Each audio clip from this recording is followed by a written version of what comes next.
बीजाङ्कुरजनना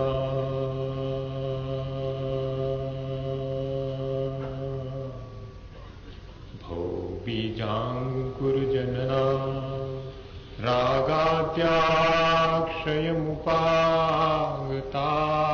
यस्य ब्रह्मा वा विष्णुर्वा हरो जिनो वा नमस्तस्मै।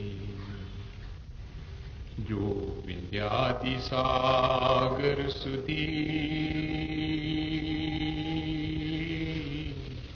जो विद्यादिसागर सुधी गुरु हैं हितैषी शुद्धात्म में निरत नित्य हितोपदेशी वे पाप ग्रीष्म ऋतु में जलगे सयानी पूजूं उन्हें सतत केवल ज्ञान पाने पूजूं उन्हें सतत केवल ज्ञान पाने। बोले भगवान महावीर स्वामी की, आचार्य कुंदु कुंदु स्वामी की, आचार्य गुरु विद्यासागर मुनि महाराज की।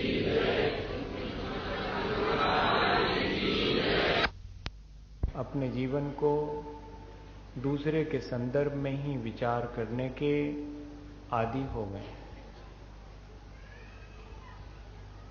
हमारे सारे सुख दुख अगर देखा जाए तो दूसरे से संबंधित हैं। हम जब भी सोचते हैं दूसरे से कंपेयर करके ही सोचते हैं, पर हम थोड़ा विचार करें तो यहाँ हर व्यक्ति यूनिक है, हर व्यक्ति अपने आप में बेजोड़ है। दो लोग एक जैसे हो नहीं सकते, अपने अपने संस्कार, अपना अपना अभ्यास और सबकी अपनी अलग अलग आत्मा। लेकिन क्या करें, हम अपने ही संदर्भ में नहीं जीते। दूसरा ऐसा करता है इसलिए मुझे ऐसा करना चाहिए, या मैं ऐसा करता हूं तो दूसरे को भी ऐसा करना चाहिए। हमारा पूरा जीवन इसी तरह बीत जाता है। हम कभी इस बात पर गौर ही नहीं करते कि हमारा अपना जो जीवन हम जी रहे हैं उसका कर्तव्य क्या है। हमें इधर जन्म लेने का क्या औचित्य है, इस पर भी हमें विचार करना चाहिए। हमारे सुख दुख हमें स्वयं देखना पड़ेंगे कि वे कैसे हैं, किस तरह के हैं।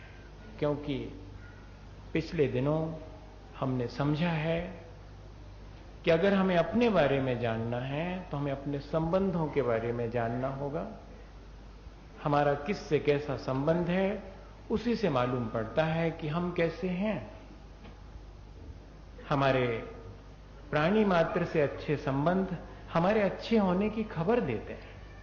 हमारे प्राणी मात्र से बुरे संबंध हमारे ही बुरे होने की खबर देते हैं।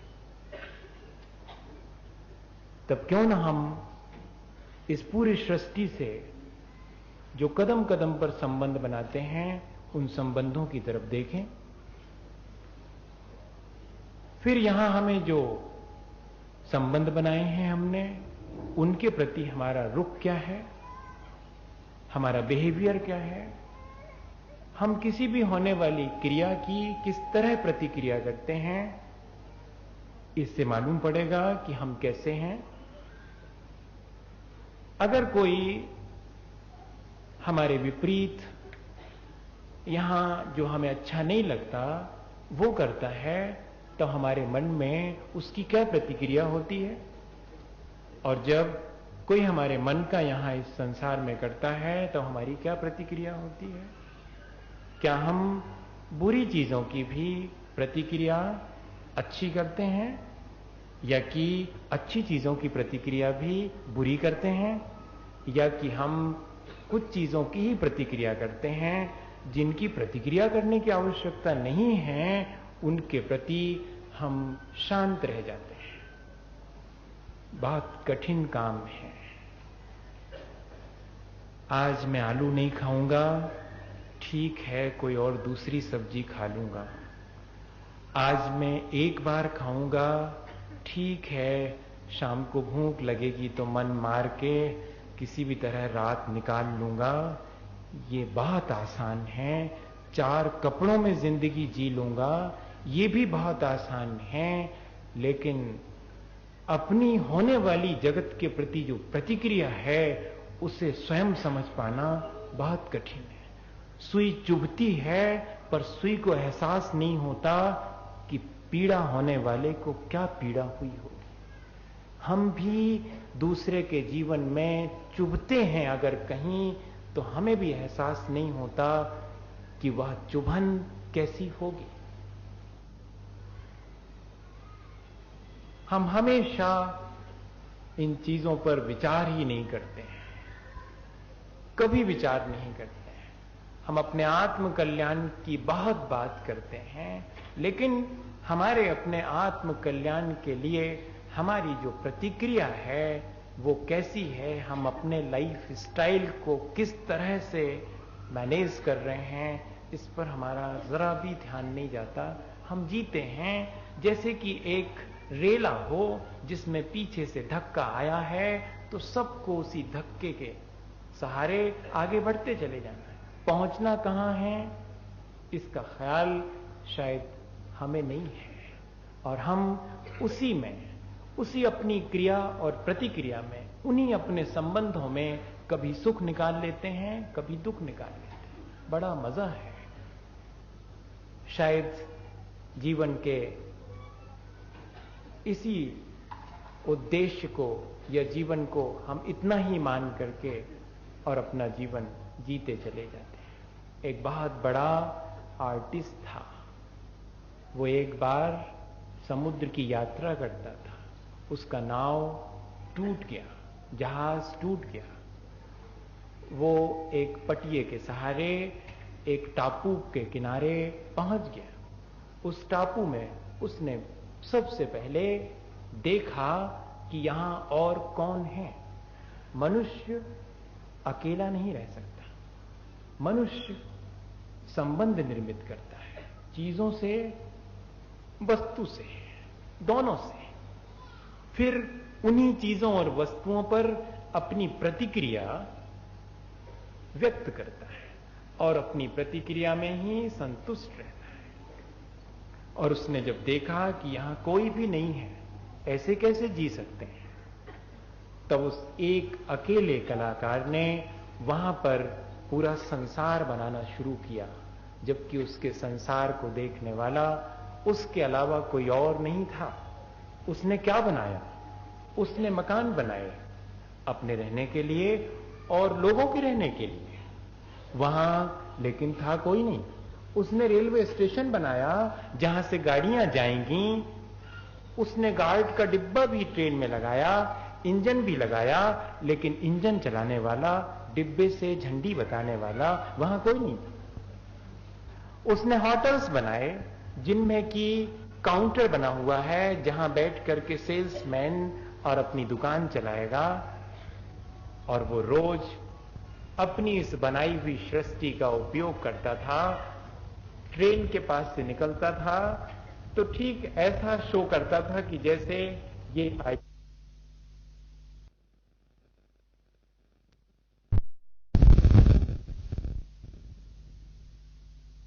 नहीं थी, लेकिन ऐसे बैठता था जैसे कि वो यहां होटल में आया है और बहुत अच्छी अच्छी चीजें खा करके वापस लौटेगा। और लौटता भी था, खाता कुछ नहीं था, बड़ा संतुष्ट लौटता था और ऐसा सोचता था कि मैं अकेला नहीं हूं, मेरे आसपास सभी तो हैं, सब एकदम बढ़िया मैनेज, वो खुद मैनेज करता था।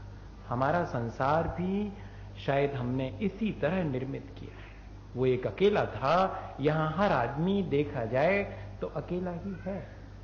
ये भ्रम है कि कोई और है, जैसे उसे भ्रम था कि कोई और है, काउंटर पर बैठा हुआ है, मैं उसे विश करूंगा, वो मुझे रिप्लाई देगा, और अगर आज उसने ठीक से रिप्लाई नहीं दी तो उसे शाम को कहूंगा कि तुमने ठीक से रिप्लाई नहीं दी, जबकि वहां कोई नहीं है। बड़ा मजा है उसमें, तो हमें लगता है कि वहां कोई नहीं है, इतना बुद्धू आदमी, लेकिन यहां तो सब हैं। हम जब निकलते हैं तो विश करते हैं, वो भी हमें विश करता है।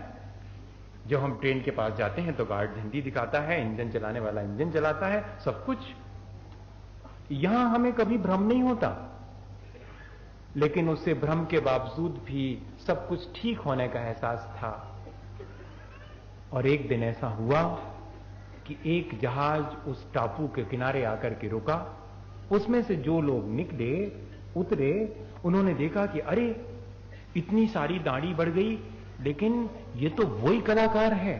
हम तो सोचते थे इसका जहाज डूब गया तो ये भी डूब गया होगा, लेकिन ये बच गया है। बड़े खुश हुए लोग और उन्होंने कहा, कलाकार, हम तो तुम्हारे जीने की आशा छोड़ चुके थे, तुम बच गए हो, तो आओ हम तुम्हें वापस अपने संसार में ले चलते हैं। उसने कहा, तुम्हारा कौन सा संसार, तुमने मेरा नहीं देखा? अरे इसीलिए कहते हो मुझे कहीं और ले जाने के लिए, आओ मैं दिखाता हूं तुम्हें, अपना संसार दिखाता हूं। यहां सब है, तुम्हारे पास वो चीजें नहीं होंगी, यहां तो सब एकदम मैनेज है, एकदम वेल मैनेज्ड है।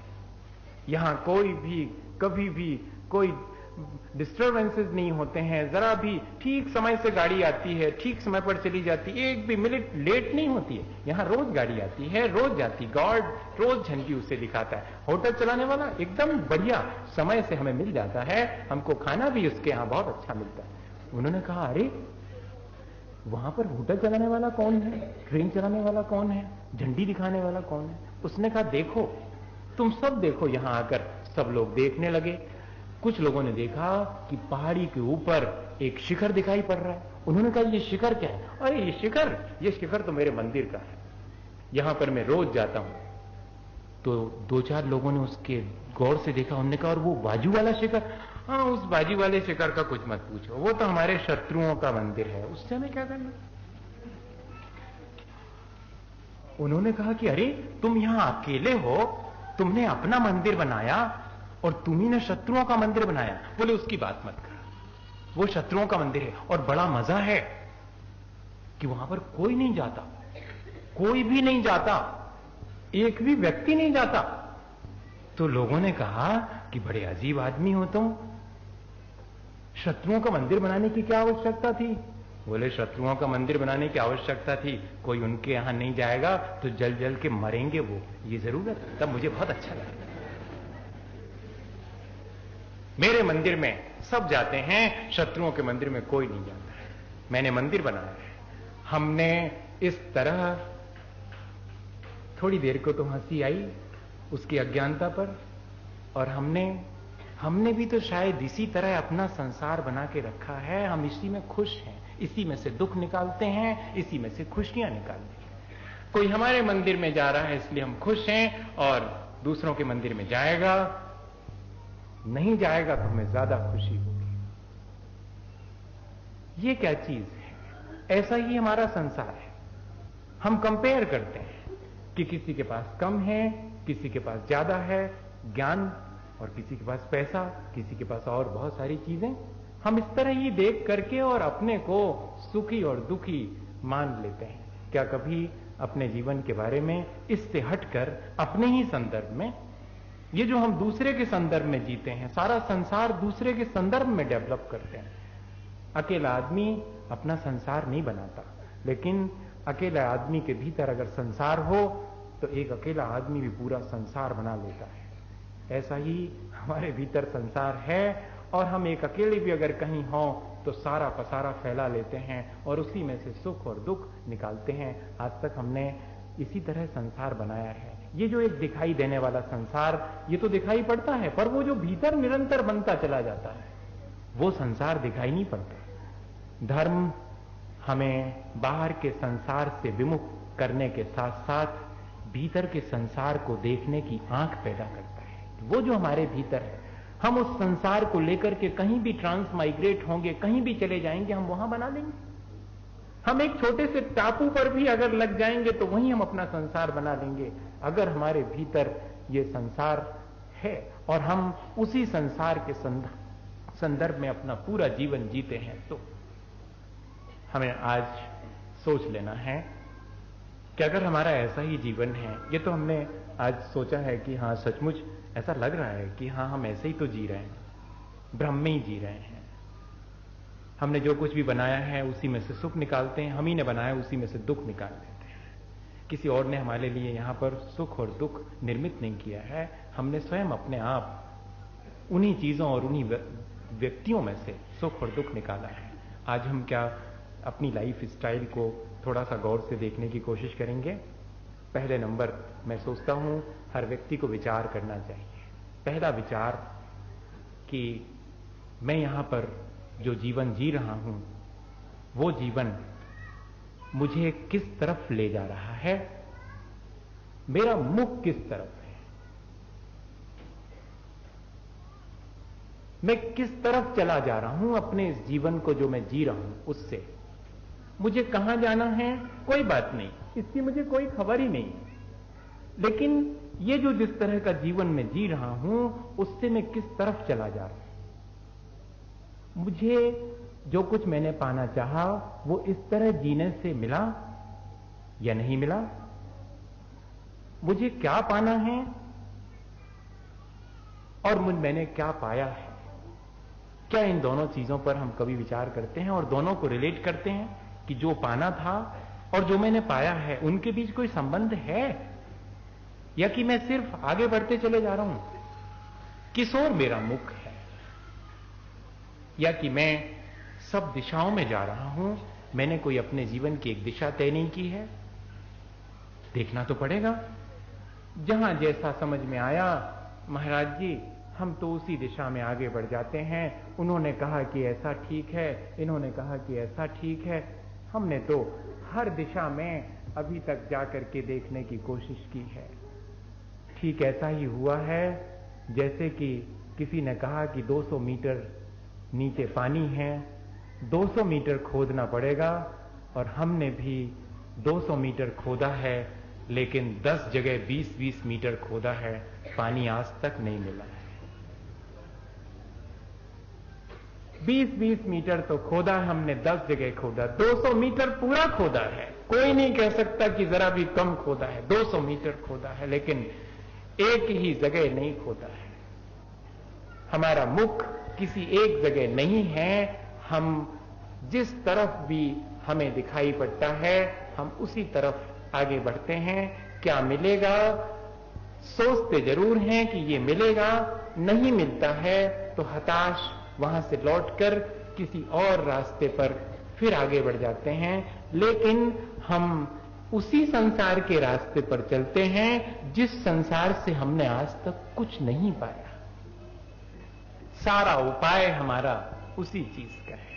आज हमें देख लेना है कि हम किस तरह संसार की तरफ जुड़ते हैं। हम चीजों से जुड़ रहे हैं या चेतना से जुड़ रहे हैं, हमारा मुख किस तरफ है। हमने तो चेतना को भी अपनी प्रवृत्ति से वस्तु बना लिया है। व्यक्ति भी हमारे लिए वस्तु की तरह हो गया, हमारा देखने का ढंग वस्तु की तरह हो गया। व्यक्ति को भी हम उससे अपना काम निकालते हैं। जब हमारा काम निकल जाता है तो जैसे हम चीजों को हटा देते हैं, रिप्लेस कर देते हैं, उसकी जगह दूसरी चीज ले आते हैं, ऐसे ही हम चेतना के बारे में भी करते हैं। रिप्लेसमेंट है हमारे पूरे जीवन में अपनी ही चेतना का। ये वाली मेरी भाव दशा इसके लायक है तो मैं वहां अपनी वो भाव दशा में बैठ जाता हूं। यहां मेरी ये भाव दशा है, यहां मैं उसे स्वीकार कर लेता हूं।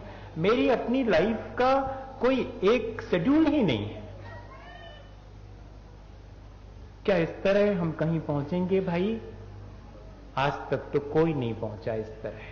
किया हमने बहुत है, हमने मंदिर भी आए हैं, हमने पूजन भी करी है, हमने प्रक्षाल भी करा है, मुनि महाराज आए हैं तो हमने आहार भी दिया है, और हमसे चाहते क्या हो, हमने बहुत कुछ किया है, लेकिन हम जहां हैं हम वहीं पर हैं। और इससे ज्यादा क्या चाहते हैं? हम अपनी जगह से नहीं खिसकेंगे, हम वहीं रहेंगे और सब करते रहेंगे। तब तो मैं और 2-4 बातें करने को आपको आऊं और बता जाऊं, तो आप उनको भी करने लगेंगे। जब कोई और मेरी जगह आएगा, वो 4 बातें और बता जाएगा, आप उसको भी कर लेंगे। लेकिन हम अपनी जगह से हिलेंगे नहीं। बीना में रहते हैं, हमारा परमानेंट एड्रेस है, वो चेंज नहीं हो सकता। नहीं भाई, ऐसे तो बहुत दिन हो गए और आगे भी ऐसे ही करना हो तो मुझे भी कोई आपत्ति नहीं। पर हम सब जब बैठे हैं तो इस बात पे हमें सोचना तो पड़ेगा कि इतना सब ठीक ठीक करने के बावजूद भी मैं ठीक नहीं हो पाया। मेरा ठीक होना जरूरी था या मेरा ठीक करना जरूरी था? मैं ठीक हुए बिना ठीक कर भी नहीं सकता, लेकिन मुझे धोखा है कि मैं ठीक करता हूं बिना ठीक हुए। यह बहुत मजे की बात है। इसी से हमारा पूरा जीवन डिसाइड हो जाता है। तो पहली चीज आज हमें यह देख लेना है, अपना ही निरीक्षण करके, कि मेरा मुख किधर है, कोई उसकी पर्टिकुलर डायरेक्शन है या नहीं है, या कि मैं सब तरफ आंख फैला के सिर्फ देख ही रहा हूं। बच्चन ने शायद इसीलिए लिखा कि देख जहां तक पाते हैं तम का सागर लहराता है, फिर भी उस पार खड़ा कोई हम सबको खींच बुलाता है। मैं आज चला तुम आओगे कल, परसों सब संगी साथी, दुनिया रोती धोती रहती है, जिसको जाना है जाता है। मेरा तो मन होता डगमग, तट के इन हलकोरों से एकाकी पहुंचूंगा, जब मझधार न जाने क्या हो। इस पार प्रभु तुम हो, सब है उस पार न जाने क्या हो। हम तो यहां तट के हलकोरों को ही देख करके और आकुल विकल हैं, अपने ही जीवन से आकुल विकल हैं।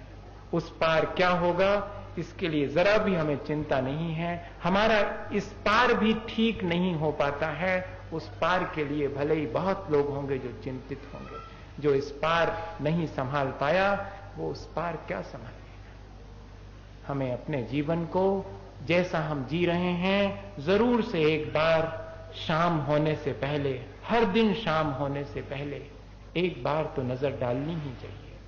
शायद शाम की सामायिक और सुबह की सामायिक का उद्देश्य इससे बड़ा और क्या हो सकता है कि मैं दिन भर में देखूं कि किस तरह मेरा मुख किस तरफ रहा। सुबह से शाम तक मेरा मुख अपनी चेतना की तरफ कितनी बार आया और संसार की तरफ कितनी देर तक रहा। कोई व्यक्ति अपने घर की तरफ 1 कदम रखे और अपने घर से विपरीत 100 कदम रखे और ये कहे कि मैं पहुंच जाऊंगा, अपने घर पहुंच जाऊंगा, रोज 1 कदम रखता हूं। मैं आपसे क्यों पूछूं, हम सब अपने से पूछें कि क्या इस तरह अपने घर से 100 कदम पीछे रखकर 1 कदम आगे रखते हुए मैं पहुंच पाऊंगा जहां मुझे पहुंचना है? ये हमें अपने से पूछना है, हर शाम पूछना है। शाम इसी की सामायिक हो कि दिन भर किस तरफ मेरे कदम बढ़े हैं और रात सोते समय भी मैं कहां कहां किन ख्वाबों में खोया रहा। दिन के ख्वाब अलग थे, रात के ख्वाब अलग थे, लेकिन कभी मैंने उन सब को पूरा तो कर ही नहीं पाया है, क्योंकि मैंने अपने जीवन की कोई दिशा ही, एक दिशा विहीन जीवन। मैं ये नहीं कह रहा हूं कि हम सबका जीवन दिशाहीन है, नहीं, हमें देखना है कि कहीं ऐसा तो नहीं, क्योंकि कई दिशाओं में जाना भी दिशाहीनता ही है। किसी एक दिशा में ही और निरंतर बढ़ते रहना वास्तव में कहीं पहुंचने के लक्षण हैं। और ये इस तरह जो हम जी रहे हैं, इसमें तो कहीं को पहुंचने की कोई गुंजाइश ही नहीं होती। इसे हमें संभालना है। एक छोटी सी घटना आपसे कहूं, एक छोटे से बेटे ने वो मुझे इशारा किया था बहुत पहले, सन 78 में, जब आचार्य महाराज का नैनागिरी में चतुर्मास हुआ था। आचार्य महाराज के पास हम सब दर्शन करने जाया करते थे। उस समय मैं भी गया था। लंबी लाइन लगी हुई थी, इतवार का दिन था। लाइन में एक एक व्यक्ति आता था, अपना अपना पुंज चढ़ाकर हाथ जोड़ के आगे बढ़ जाता था। सब लोग आ रहे थे और एक मां के साथ एक छोटा सा बेटा भी था। मैं देख रहा था उसकी अब ये छोटा बेटा क्या चढ़ाता है। उसने मां से जिद की थी कि उसे चावल दो। मां ने उसे चावल नहीं दिए थे। मां ने जैसे ही चावल चढ़ाए वो देखता रहा, और लोगों ने भी, किसी ने बादाम चढ़ाई, किसी ने नारियल चढ़ाया, वो देखता रहा। उसके हाथ में वो चॉकलेट खा रहा था और उसके पॉकेट में भी एक चॉकलेट थी। मुझे अभी भी याद है कि आचार्य श्री के सामने पहुंचकर उसने अपने मुंह की चॉकलेट नहीं हटाई, वो अपने मुंह में दे रहा है चॉकलेट, देख रहा उनकी तरफ, और ये हाथ उसका पॉकेट में और ये चढ़ाई उसने चॉकलेट, आगे बढ़ गया। मुझे लगा कि उसे इन चरणों में क्या दिखा, उसने क्या देखा, उसका मुख किस तरफ है और हमारा मुख किस तरफ है। हम इतना भी नहीं कर पा रहे हैं कि अगर हमारे लायक, जीवन चलाने लायक हमें मिल गया है तो बाकी आकर के और छोड़ सकें। पूजा तो बहुत करते हैं लेकिन बचा करके करते हैं, थोड़ा सा डाल देते हैं, बाकी तो बच जाए। इसलिए ये जो पूरे 100 रुपए बचाना है ना, उसके लिए 1 रुपए अगर देना पड़े तो दे दो। 99 बच रहे हैं बाबा। उसने कुछ नहीं बचाया। एक उसके पॉकेट में था, एक हाथ में था, वो तो चढ़ा नहीं सकता था, झूठी हो गई वो तो। ये साबुत है, ये चढ़ा नहीं। क्या हम इसी तरह अपने जीवन में कभी कर पाए हैं? ये बहुत छोटी, इसी से मालूम पड़ जाएगा कि हम किस दिशा में आगे बढ़ रहे हैं। हम संसार की दिशा में बढ़ रहे हैं या कि हम अपने ही आत्म कल्याण की दिशा में बढ़ रहे हैं। ये जरा सी चीज डिसाइड कर देंगे और बहुत बड़ी चीज की कोई आवश्यकता नहीं है। इसी से मालूम पड़ जाएगी हमारी दिशा। क्या हम ऐसी कोशिश करेंगे? करना तो हमें पड़ेगी। आज करें, चाहे कल करें, चाहे आने वाले किसी और दिन कहें या आने वाली किसी और जिंदगी में करें, कभी ना कभी तो करना पड़ेगा। आज हमने मन बनाया है कि कभी इस चीज को भी हम करेंगे। हो सकता है आज ही से शुरू करें, हो सकता कोई कल से शुरू करे, हो सकता किसी को और देर लगे। अपन फिर बैठेंगे, जरूर से इस बारे में सोचेंगे। सबको सोचना है। और दूसरी चीज, जो भी मैं करता हूं, अच्छा करता हूं या बुरा करता हूं, उसके पीछे प्रेरणा क्या है? आखिर कौन सी चीज है मुझे जो कि प्रेरित करती है कि मैं ऐसा करूं? यदि मैं पाप करता हूं तो कौन सी चीज है जो मुझे भीतर से प्रेरित करती कि मैं पाप करूं? अगर मैं पाप से बचना चाहता हूं और बच नहीं पाता हूं तो कौन सी चीज है जो मुझे बाधा डालती है बचने से? और अगर मैं अच्छा करता हूं उसको, तो उसके पीछे क्या प्रेरणा है कि मैं अच्छा कर रहा हूं? और अगर मैं अच्छा नहीं कर पाता हूं तो उसके पीछे प्रेरणा क्या है जो मुझे अच्छा नहीं करने देती? क्या हमने कभी इस बात पे विचार किया? जिस तरफ हमारा मुख है, सैकड़ों तरफ हमारा मुख है, चलो, लेकिन उसके पीछे प्रेरणा क्या है? उसके पीछे हमें कौन ऐसा, या तो हमारा अपना ही संस्कार या हमारा अपना वातावरण, कौन है उसके लिए जिम्मेदार जो हमें इस तरह से करने के लिए मजबूर करता है? उसमें हमारा स्वार्थ है या कि परमार्थ है? इतना ही देखना है और कुछ नहीं। किस चीज से प्रेरित होकर के मैं धर्म करता हूं, किस चीज से प्रेरित होकर के मैं पाप करता हूं? अगर मेरे अंदर स्वार्थ है तो मैं धर्म भी उसी लाभ हानि से करूंगा, और कल के दिन अगर मुझे धर्म से लाभ नहीं मिलेगा, पाप से लाभ मिलेगा, तो मैं उसे भी करूंगा, क्योंकि मेरी प्रेरणा मेरा लाभ है, मेरा स्वार्थ है ना? कितना मजा! मुझे कोई भीतर से प्रेरित करता है। कौन है वो जो प्रेरित करता है? उसके पीछे क्या छुपा हुआ है? लाभ हानि अगर छुपी है, अपना स्वार्थ छिपा है, तो भैया धर्म की क्रियाएं भी हम उसी मापदंड से करेंगे। अगर धर्म की क्रिया में लाभ मालूम पड़ेगा तो करेंगे, और अगर कभी किसी पाप क्रिया में लाभ मालूम पड़ेगा तो हम वो भी करने से नहीं चूकेंगे, क्योंकि हमारी प्रेरणा, हमको प्रेरित करने वाली चीज तो हमारा लाभ है। हम झूठ बोलने तैयार हैं अगर हमें लाभ होगा तो, हम पाप करने तैयार हैं अगर हमें लाभ होगा तो। अगर हमें धर्म से लाभ नहीं होगा तो हम धर्म छोड़ने तैयार हैं। ये हमारी प्रेरणा है। हमें देखना पड़ेगा कि कौन किस तरह की प्रेरणा से अपने जीवन को जी रहा है, स्वार्थ की प्रेरणा है या परमार्थ की। बहुत कठिन बात कह रहा हूं, आज बहुत मुश्किल में डाल दिया है आपने मुझे बुला करके।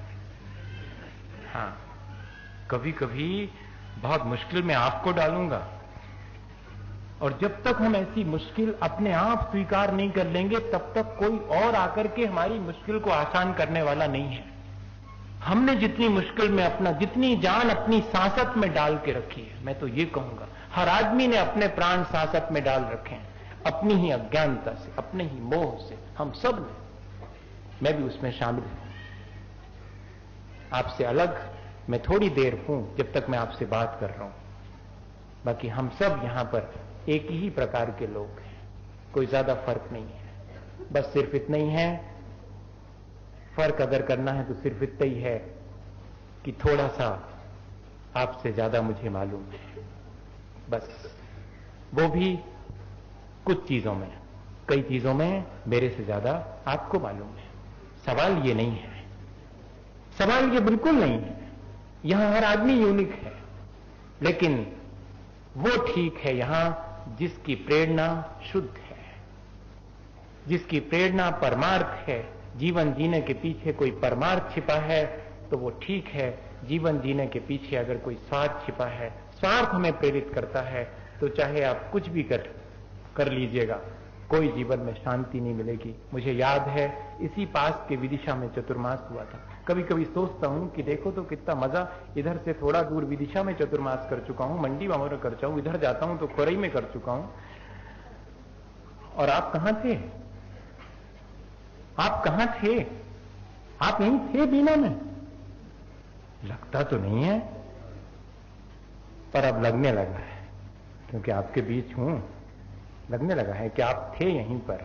लेकिन होते हुए भी हम बहुत कम हो पाते हैं। कई बार तो जहां होते हैं वहां नहीं होते, और जहां नहीं होते वहां हो जाते हैं। आप समझ रहे हैं मेरी भाषा? शरीर यहीं रह जाता है, हम कहीं हो जाते हैं, शरीर कहीं और चला जाता है, हम यहीं रह जाते हैं। यही तो है, हमारा पूरा जीवन इस तरह चलता है, जहां है वहां हम नहीं रह पाते हैं, और वहां ठीक ठीक अपने आप को देख नहीं पाते। एक छोटी सी घटना विदिशा की सुनाऊं। एक पिता अपने 5 साल के बेटे को मेरे पास लाए हैं और बहुत दुखी हैं। मेरा बेटा मेरे से कभी झूठ नहीं बोलता, आज इसने झूठ बोला महाराज जी, मैं बहुत दुखी हूं। मुझे ऐसे पिता बहुत कम मिले हैं जो अपने बेटे के झूठ बोलने से दुखी हों। बहुत, एक तो मैं आपको उदाहरण दे रहा हूं और याद करूंगा शायद मिले हों, लेकिन याद आता नहीं, अभी तो नहीं याद आ रहा। मेरा बेटा झूठ बोलने लगा है मुझसे।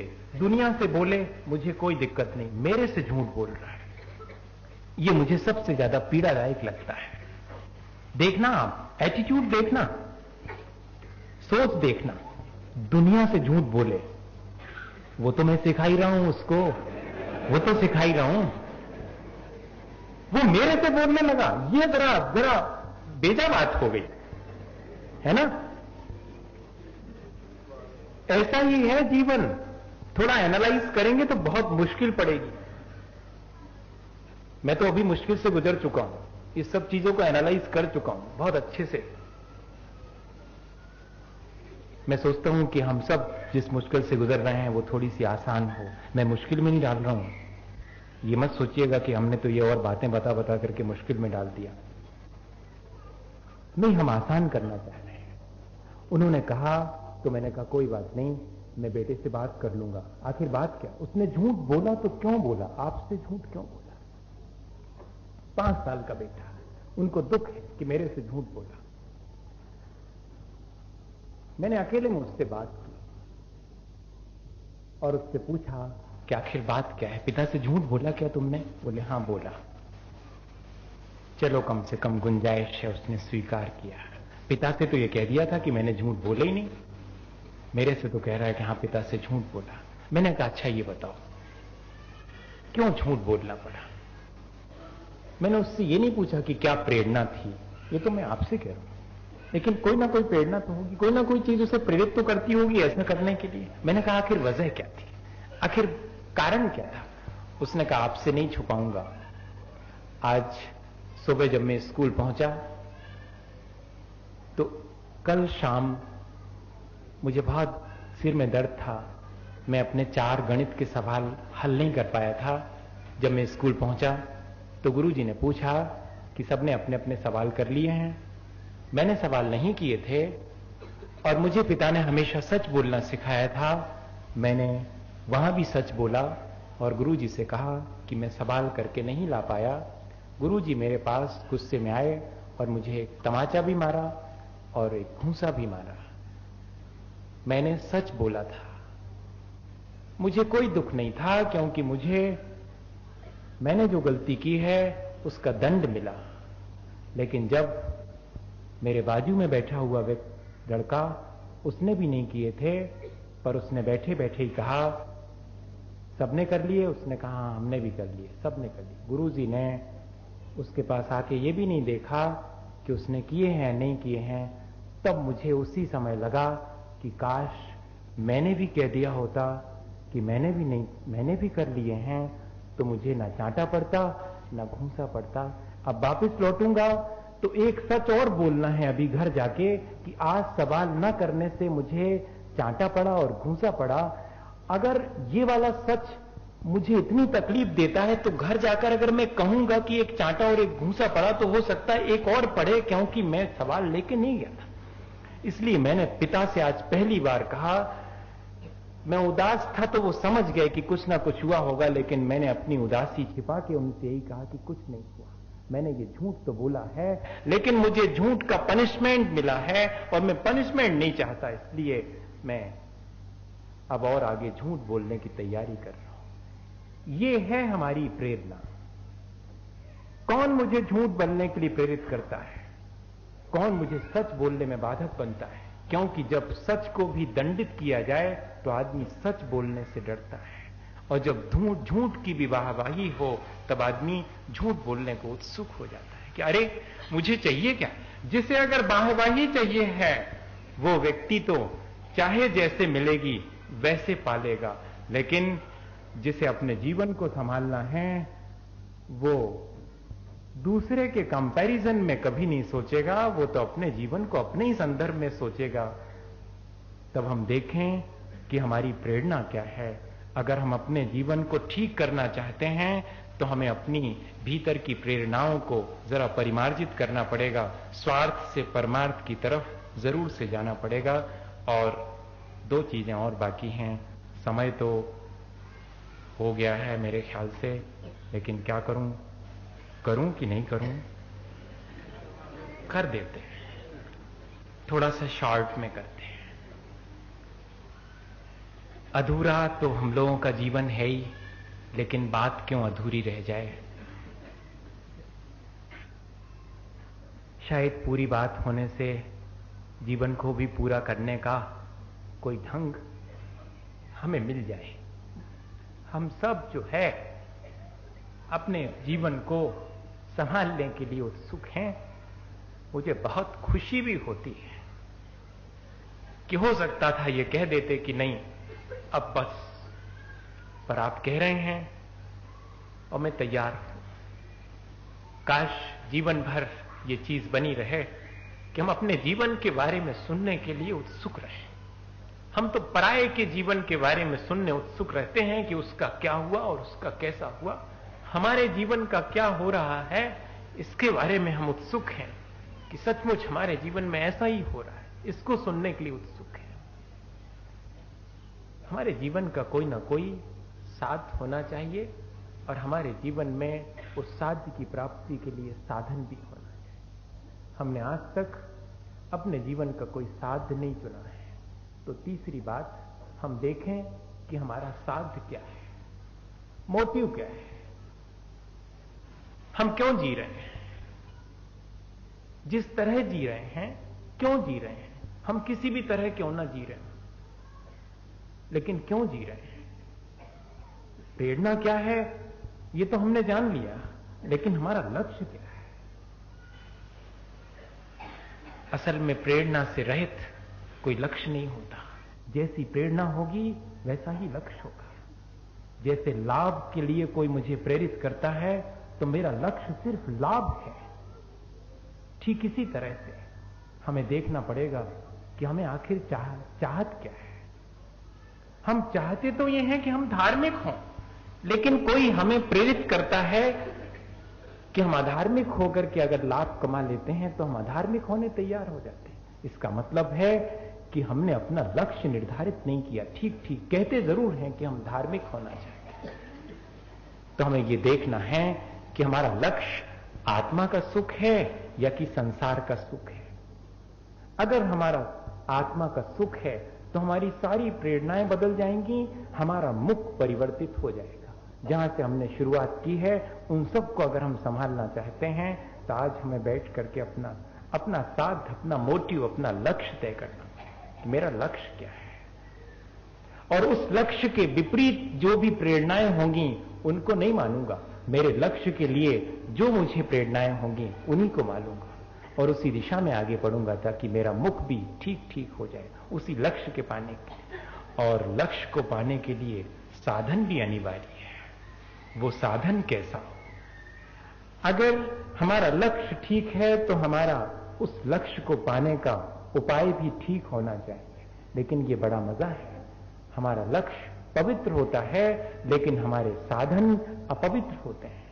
हमारा लक्ष्य अगर धन है तो हम साधन की तरफ भी देखें कि वो साधन क्या है। एक लुटेरा, एक डाकू भी धन कमा लेता है, उसका लक्ष्य भी धन है, लेकिन उसका साधन ठीक है क्या? हम उसे ठीक मानते हैं क्या? अगर हम व्यापार करते हैं और हमारा लक्ष्य धन है और हमारे व्यापार में भी हम अनीति करते हैं तो क्या हम अपने लक्ष्य को पालेंगे? हम धन पालेंगे, अपने लक्ष्य को नहीं पा पाएंगे। हम सोचते हैं कि हमारा लक्ष्य मिल गया, हमें गलत साधन से लक्ष्य नहीं मिलता है। अगर हमारा लक्ष्य भी गलत है तब तो मिल जाएगा। लक्ष्य अच्छा है और साधन गलत है तो नहीं मिलेगा। एक बात, छोटी सी घटना बताऊं। गांधी जी तो हमेशा कहा करते थे कि साधन ठीक करना पड़ेंगे। साध तो अच्छा है, साधन ही ठीक नहीं है, प्राप्ति के उपाय ठीक नहीं है। पीड़ा का अगर कोई कारण है तो प्राप्ति के उपाय ठीक ना होना पीड़ा का कारण है। मेरी प्रेरणाएं ठीक नहीं है, मेरा मुख ठीक दिशा में नहीं है, मेरे साधन ठीक नहीं, इसलिए मेरा साथ मुझे मिलता नहीं है। एक बहुत छोटी घटना आपको बताऊं। कटनी वाले पंडित जी, अब तो बड़े बड़े पंडित तो रहे नहीं, पंडित जी साहब आपके यहां हैं और एक पंडित जी हैं सागर वाले।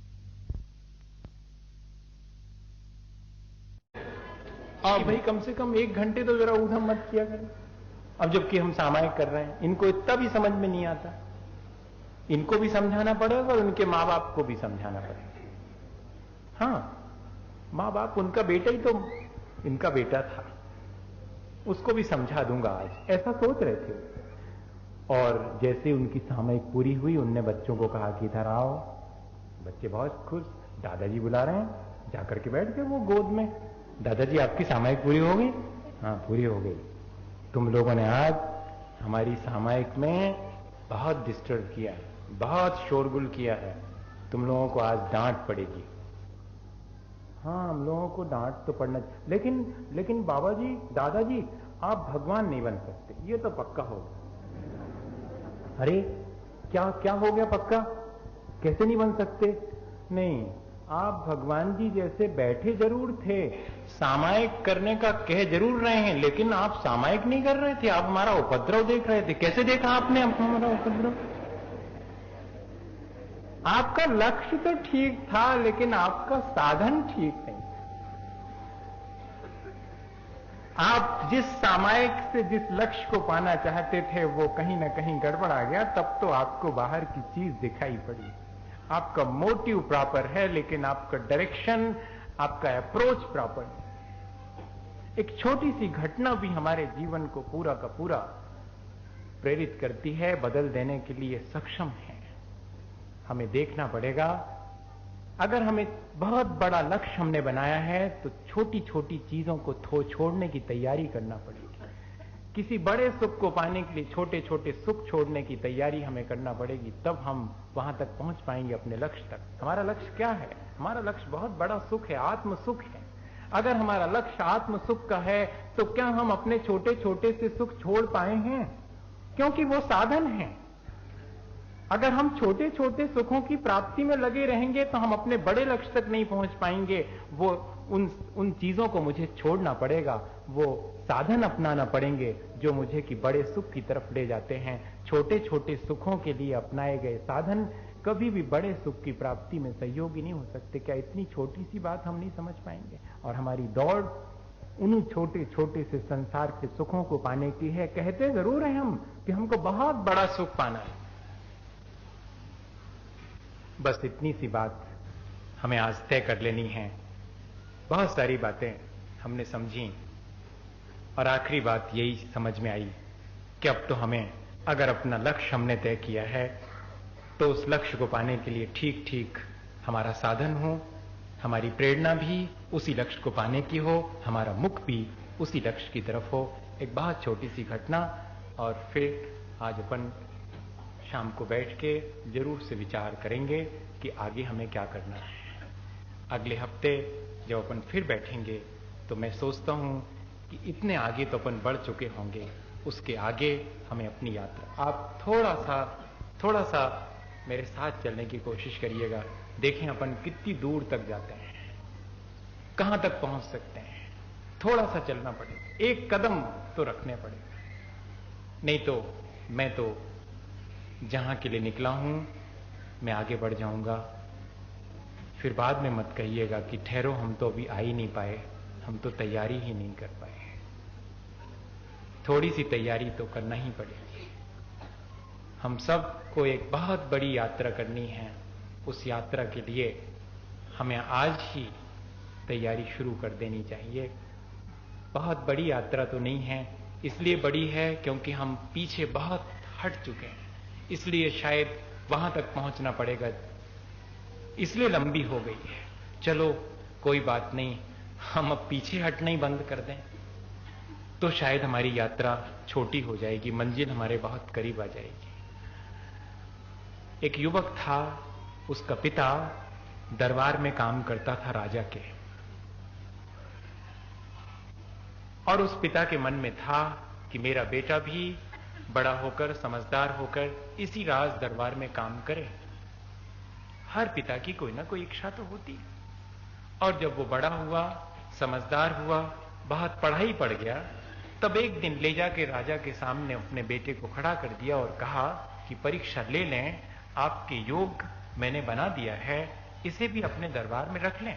राजा ने, कहते हैं कि नजर उठा के भी नहीं देखा और कहा कि 1 साल बाद लाना। अब तो बहुत मुश्किल हुआ उस दरबारी को। उसने कहा कि इतनी मेहनत करके 22 वर्ष तक पढ़ाया, राजा ने सिर उठा के भी नहीं देखा और कहा 1 साल बाद ले आना। चलो कुछ और बाकी रह गया है, उससे भी पढ़ा देते हैं।